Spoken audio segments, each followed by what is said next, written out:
Leon Edwards confirme et bat une nouvelle fois Kamaru Usman. Sur cette vidéo, on va voir ce qu'il a mis en place pour pouvoir éviter de laisser trop de temps de contrôle et de domination à Usman en lutte et en grappling. Donc on va plonger dans le système défensif de Leon Edwards en termes de lutte et de grappling sur ce troisième combat entre lui et Kamaru Usman. Et en fait, ça se résume à un principe simple. Alors évidemment, c'est l'application qui est compliquée, mais le principe c'était contrôler les poignets pour soit éviter que Kamaru Usman puisse joindre ses mains, ce qui lui permet en général d'amener au sol. Et d'ailleurs, il y est parvenu, on va aussi voir ça dans cette vidéo. Soit venir chercher des underhooks, ce qui lui ont permis de sortir de plusieurs situations de corps à corps. On va se plonger directement dedans, tout simplement. Donc, premier round, on a une situation où Kamaru Usman pousse l'action, fait son entrée en lutte et va essayer de chaîner sa lutte pour obtenir l'amener au sol. Donc là, on a une vue qui ne nous montre pas grand-chose, mais quand on va changer de caméra, voilà, ce qu'il y a d'intéressant ici à savoir, c'est tout ce qui va se passer ici. Donc tout ce qui se passe ici, c'est du contrôle de poignet. En fait, le bras en overhook de Edwards vient chercher avec sa main droite, du coup, le contrôle du poignet de Kamaru Usman. Usman va s'en sortir, il va libérer son poignet, contrôler celui de Edwards. Donc là, Edwards, son bras gauche est contrôlé par la main ici de Usman. Ce qu'il va faire, c'est qu'il va rentrer son bras le plus proche possible de lui, de sorte à ce que sa main droite puisse venir contrôler le poignet de Usman.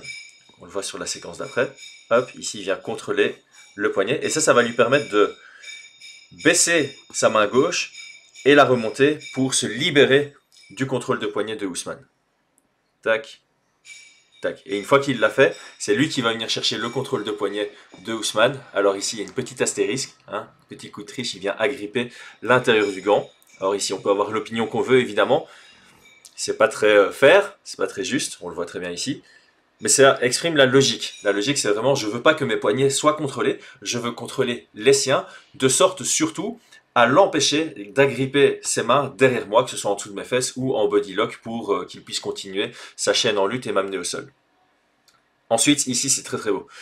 On a Usman qui a un underhook assez profond et qui vient prendre l'intérieur de la fesse de Edwards. C'est un très bon contrôle qui lui permet en fait de garder Edwards contre la cage. Et ce que Edwards va faire, c'est qu'il va avancer son bassin et sprawler sa jambe pour empêcher ou enlever en tout cas ce grip, ce point de contrôle de Usman. Et ça va lui permettre de sortir de la position tout en gardant le contrôle du poignet de Usman jusqu'à ce qui sépare complètement l'action. Hop, hop, hop.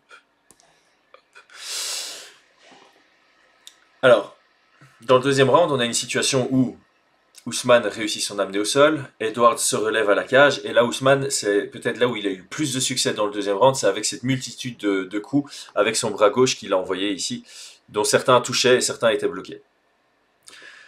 Edwards utilisait sa main gauche pour bloquer les coups, forcément c'est la seule qui est disponible, son bras droit est collé à la cage et contrôlé par le bras droit de Kamaru Usman.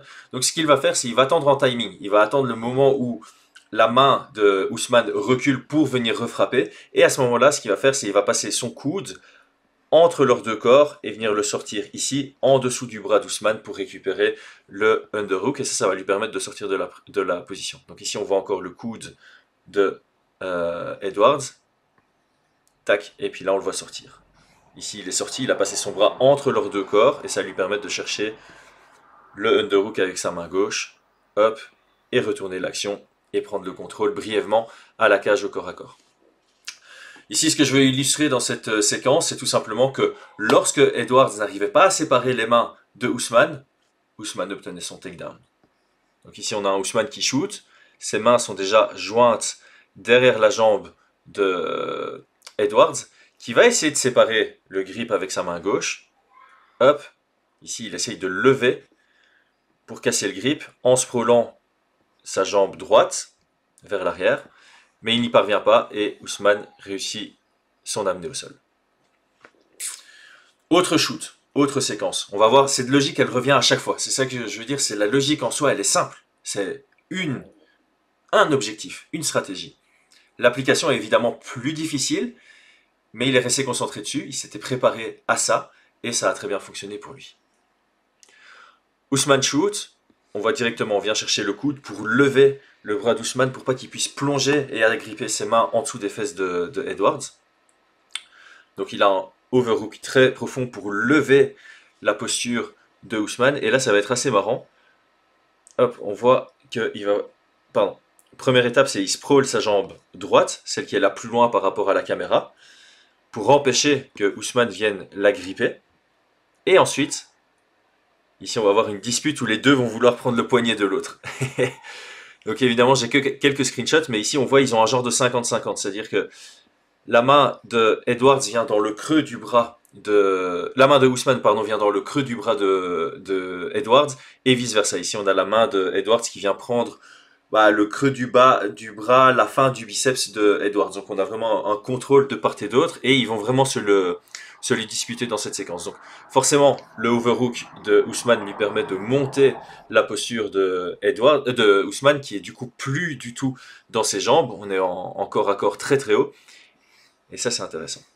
Donc là, il a ce qu'on appelle un 2-on-1. Donc il y a sa main droite qui tient le poignet et sa main gauche qui tient le poignet de Ousmane. Parce que Ousmane, il a un underhook assez profond. Donc il n'est pas loin de pouvoir agripper ses mains. Et Edwards va utiliser ses deux mains pour l'empêcher. Pour utiliser sa force pour empêcher que les deux se rejoignent. Puis il n'en utilise plus qu'une. Il tend le bras et ça va lui permettre de sortir de la position. Un peu plus tard, pardon. C'est cette séquence-ci où ils vont vraiment se le disputer. Donc là, on voit un Edwards qui a le contrôle de poignet. Il reste 27 secondes dans le round. Il reste 23 secondes dans le round. C'est Ousmane qui a le contrôle de biceps de Edwards. Edwards va baisser sa main et la faire rentrer à l'intérieur pour venir récupérer le biceps de Ousmane. Hop, il rentre à l'intérieur et il sort sa main ici devant le bras pour récupérer le contrôle de poignet. Tac. Très beau, hein. Donc il vient juste... Il nage en fait, il passe en dessous et il vient récupérer. Il a de nouveau le contrôle, il sait que Ousmane va pouvoir joindre ses mains. Il revient chercher le 2-on-1, donc une main, deux mains qui viennent contrôler l'avant-bras, le poignet de Ousmane. Hop, et alors là, ouais, cette séquence-là, je voulais la montrer. Finalement, Ousmane pousse l'action.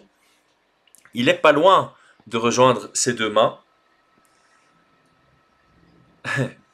On va y arriver. Et donc là, Edwards revient rentrer son bras à l'intérieur du bras de Ousmane. Il va exploser. Donc là, il va mettre son dos contre la cage. On va voir qu'il se lève. Et pendant qu'il se lève, on voit qu'il rentre son underhook. Vous voyez? Donc là, son poignet commence à rentrer. Il va essayer de faufiler son bras à l'intérieur, donc entre le bras gauche de Ousmane et son corps, pour venir chercher le underhook ici. Et ça, il se tend, donc il se met debout, ça crée l'espace, et ici il vient chercher le underhook en passant son coude, mais c'est bien défendu par Ousmane. C'est une longue séquence, hein. C'est bien défendu par Ousmane. Du coup, Edwards change d'opinion, d'avis. Il vient chercher plutôt le single collar tie avec son côté droit, bien conserver le poignet de Ousmane pour éviter qu'il rejoigne ses mains. Vous voyez, une petite distance là entre les deux mains. Il sent qu'il y a cette distance, donc il va exploser pour sortir dans l'ouverture. Ici, on voit très bien. Grâce à son overhook ici, il empêche Ousmane de venir attraper ses mains. Il y a une petite ouverture, et c'est dans cette petite ouverture qu'il va passer pour sortir de la situation.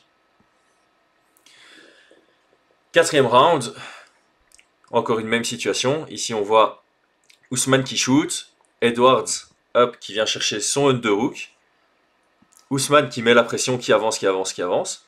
La même situation, on est au 50-50 en termes de contrôle de biceps. Là, c'est plutôt Ousmane qui a un contrôle du creux du bras de Edwards. Hop, on avance un peu. Voilà, ici on change d'angle, c'est parfait. Edwards qui vient récupérer son contrôle de poignet. J'ai montré la séquence d'avant ici. Vous voyez à quel point son overhook est ultra monté. C'est pour monter la posture de Ousmane pour pas qu'il shoot dans les jambes.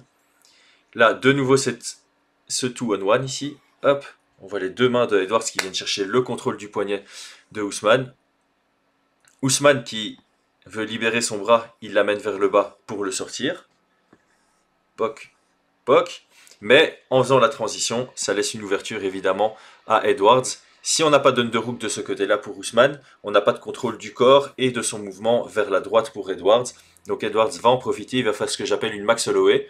Son overhook, il va le lâcher, il va partir du côté où il a le contrôle, et le overhook, il va venir le prendre en single collar tie pour garder le contrôle de sa sortie. Ici, single collar tie, il va abaisser la tête de Usman tout en conservant son poignet, et à un moment, il va le jeter pour pouvoir séparer l'action. Hop, hop, hop. Sépare l'action. Ok, on va un tout petit peu accélérer. Ici, on est dans une situation où Usman arrive à joindre ses mains et du coup, il arrive à amener au sol. Ensuite, on est au sol. Qu'est-ce qui se passe ici? Edwards, il vient chercher le contrôle de poignet de Usman. Étant donné qu'il a le contrôle de poignet, il va réussir bientôt à se relever.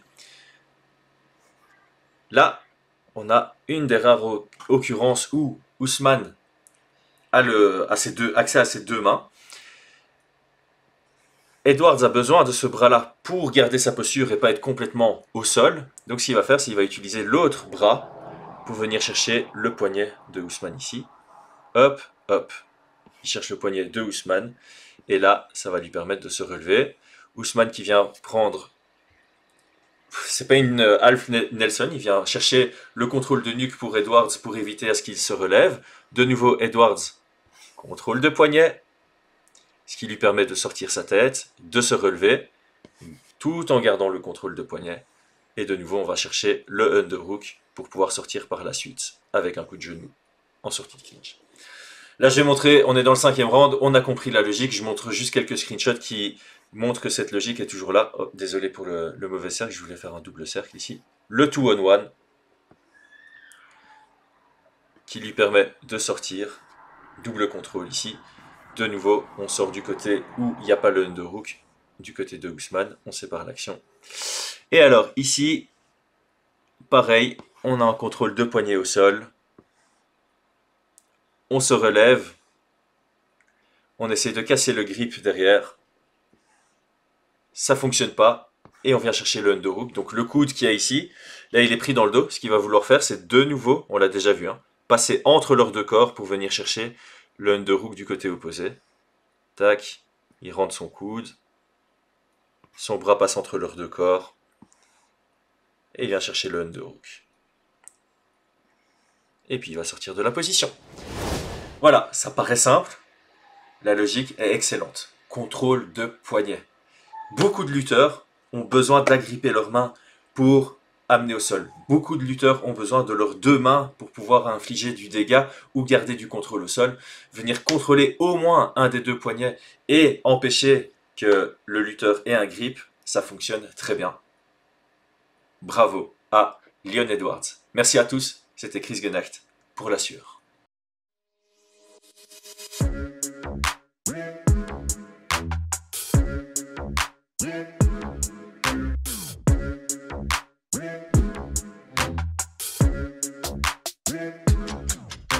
I'm fucking coming for you!